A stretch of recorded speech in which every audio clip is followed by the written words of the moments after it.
Les bijoux perdus de la reine Louise.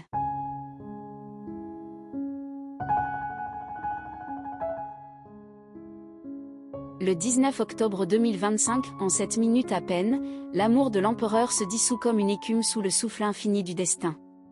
Le serment d'éternité se changea en cendres et se dispersa dans la lumière et le parfum des heures éteintes. C'est parce que l'amour débordait qu'il enferma son âme dans l'abîme de l'émeraude.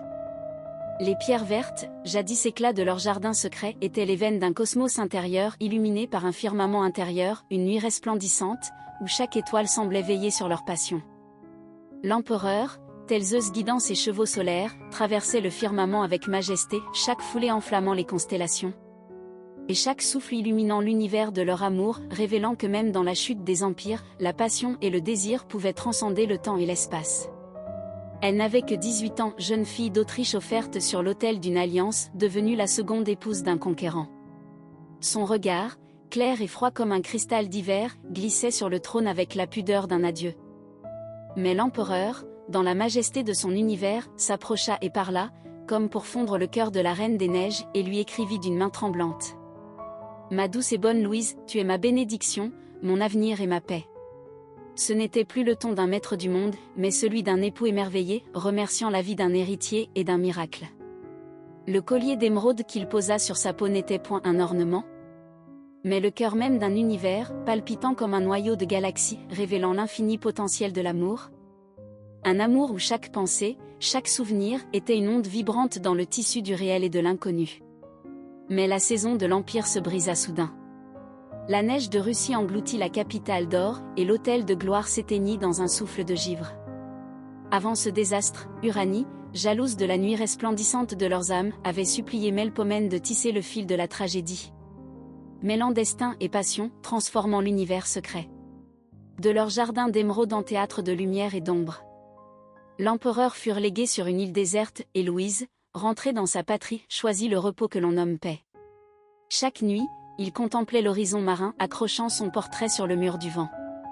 Ce visage n'était plus humain, c'était une idole de lumière et de nostalgie. Un univers compact de souvenirs et d'étoiles, vibrant au rythme d'ondes que seul l'amour peut déchiffrer. Le monde la nomma traîtresse. Pourtant, entre ses doigts tremblants, reposaient les lettres et les bijoux de l'empereur. Jusqu'au dernier souffle, elle garda cette flamme d'émeraude près de son cœur. Dans la lueur de la pierre verte s'était cristallisée l'âme d'un empire, un microcosme où chaque particule scintillait des possibles infinis d'un amour, à la fois matériel et métaphysique. Quand le siècle de la vitesse et du capital déroba cet amour, son éclat s'éteignit et le vert émeraude qui jadis portait le souffle d'un empire ne brilla plus que comme un spectre pâle. Dans cette cupidité mesquine et aveugle, Erich Fromm aurait discerné la tragédie d'un monde où même l'amour, jadis infini et lumineux, se réduit à une marchandise et où l'âme des amants se trouve trahie par la froide logique de l'or.